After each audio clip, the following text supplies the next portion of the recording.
Spoken ഇംഗ്ലീഷിൻ്റെ മറ്റൊരു എപ്പിസോഡിലേക്ക് നിങ്ങൾക്ക് സ്വാഗതം. എൻ്റെ പേര് ജസ്റ്റിൻ തോമസ്. ഇന്ന് നമ്മൾ പഠിക്കാൻ പോകുന്നത് ഒരു വേർഡിനെ പറ്റിയാണ്. ആ വേർഡിൻ്റെ പേരാണ് ട്രിസ്കൈ ഡെക്കോഫോബിയ എന്നുള്ളത്. അപ്പോൾ ഈ വേർഡ് എന്താണ് എന്നുള്ളത് നമ്മൾ പഠിക്കുന്നതിന് മുമ്പായിട്ട് നമ്മൾ ശ്രദ്ധിക്കാം ചില വസ്തുതകൾ. അതായത് നമ്മുടെയൊക്കെ ചുറ്റിലുമുള്ള ചെറിയ ഒരു കാര്യം നമുക്ക് ശ്രദ്ധിക്കാം. എന്താണതെന്ന് ചോദിച്ചാൽ, നിങ്ങളിപ്പോൾ ഉദാഹരണത്തിന് ഒരു ഹോസ്പിറ്റലിൽ പോകുന്നു, അതല്ലെങ്കിൽ ഒരു ഹോട്ടലിൽ പോകുന്നു.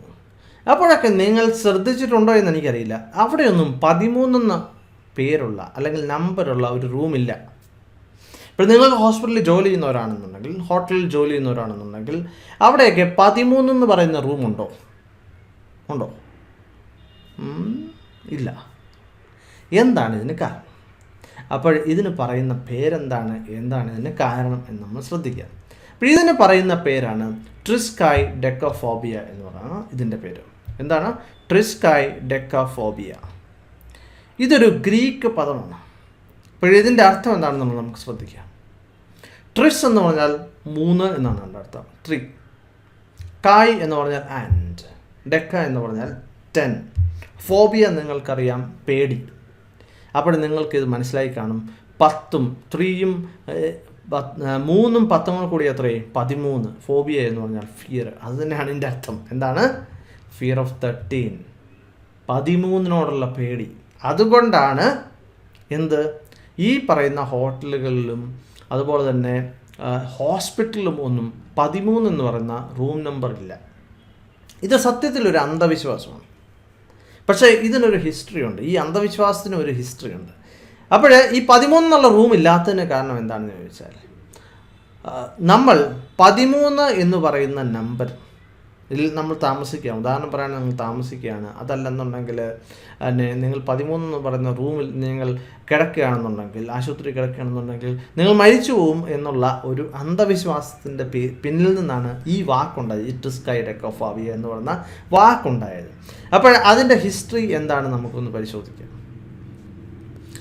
യേശുക്രിസ്തുവിൻ്റെ കാലത്ത് യേശുക്രിസ്തുവിന് 12 ശിഷ്യന്മാരായിരുന്നു ഉണ്ടായിരുന്നത്. അപ്പോൾ നിങ്ങൾ ക്രിസ്ത്യാനികളാണെങ്കിൽ, അല്ലെങ്കിൽ നിങ്ങൾക്ക് ക്രിസ്ത്യൻ സുഹൃത്തുക്കളുണ്ടെങ്കിൽ, അല്ലെങ്കിൽ നിങ്ങൾ യേശു ക്രിസ്തുവിനെ പറ്റി കേട്ടിട്ടുണ്ടെങ്കിൽ നിങ്ങൾക്ക് അറിയാവുന്ന ഒരു കാര്യമാണ്, യേശു ക്രിസ്തുവിന് 12 ശിഷ്യന്മാരായിരുന്നു ഉണ്ടായിരുന്നത്. അപ്പോൾ യേശു ക്രിസ്തുവും 12 ശിഷ്യന്മാരും കൂടെ കൂടിയപ്പോൾ എത്രയായി? 13ആയി അല്ലേ? യേശു ക്രിസ്തു 1ഉം 12 ശിഷ്യന്മാരും കൂടെ കൂടിയപ്പോൾ 13ആയി. അതിനകത്തൊരാൾ, അതായത് യൂദാസ് കറിയാത്ത എന്ന് പറയുന്ന ആൾ യേശു ക്രിസ്തുവിനെ ഒറ്റിക്കൊടുത്തു. അങ്ങനെ അവിടെ നിന്നാണ് അപ്പോഴെന്താണ് യഹൂദന്മാർ യേശു ക്രിസ്തുവിനെ വധിച്ചു. അതിനുശേഷം 3 ദിവസത്തിന് ശേഷം യേശു ക്രിസ്തു ഉയർത്തെഴുന്നേറ്റു. പക്ഷേ ഈ 13 പേര് വന്നപ്പോൾ ഒരാൾ മരിച്ചു. അവിടെ നിന്നാണ് എന്തുണ്ടായത്? ഈ അന്ധവിശ്വാസം ഉണ്ടായത്. ക്രിസ്ത്യാനികൾക്ക് ഈ വിശ്വാസം ഇല്ല. അപ്പോൾ നിങ്ങൾ ശ്രദ്ധിക്കുകയാണെങ്കിൽ മനസ്സിലാകും, ക്രിസ്ത്യാനികൾക്ക് ഈ വിശ്വാസമില്ല. പക്ഷേ ഇതിനൊരു ക്രിസ്ത്യൻ ബാക്ക്ഗ്രൗണ്ട് ഉണ്ട്. അവിടെ നിന്നാണ് ഇത് ആരംഭിച്ചത്. അതിനുശേഷം 13 എന്ന് പറഞ്ഞ ഗ്രൂപ്പ് ഉണ്ടായി. ലോകത്തിൽ പലർക്കും 13നെ പറ്റി പേടികളുണ്ടായി. അവിടെ നിന്നാണ് ഈ ഹോസ്പിറ്റലൊന്നും 13 വന്ന റൂമില്ലാത്തത്. 12 കഴിഞ്ഞാൽ 12A ആണ്, അല്ലാതെ 13 ഇല്ല.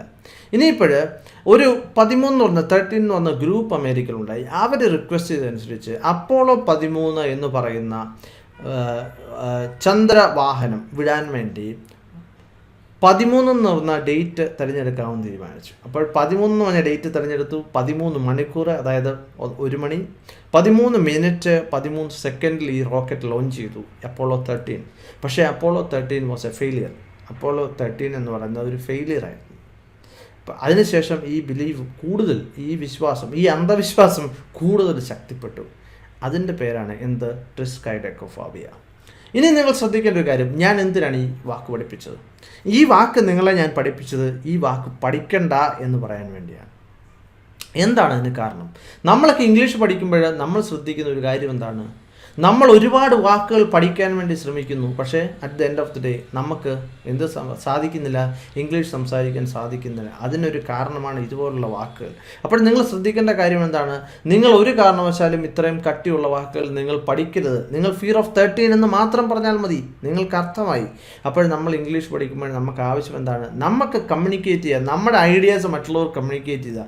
ഡിക്ഷണറി മുഴുവൻ പഠിച്ചാൽ നിങ്ങൾ ഒരിക്കലും ഇംഗ്ലീഷ് സംസാരിക്കത്തില്ല. അപ്പോൾ അതുകൊണ്ട് എന്ത് ചെയ്യുക? സിമ്പിളായിട്ടുള്ള സിമ്പിളായിട്ടുള്ള വാക്കുകൾ ഉപയോഗിക്കുക. കട്ടി കൂടിയ വാക്കുകൾ നിങ്ങൾ ഉപയോഗിക്കരുത്. അപ്പോൾ നമ്മൾ ശ്രദ്ധിക്കുക, നമുക്ക് സിമ്പിളായിട്ടുള്ള വാക്കുകൾ ഉപയോഗിച്ച് നമുക്ക് പഠിക്കാം, നമുക്ക് ഇംഗ്ലീഷ് സംസാരിക്കാം. മറ്റൊരു വീഡിയോയുമായിട്ട് വീണ്ടും കാണാം. Thank you very much for watching and God bless you.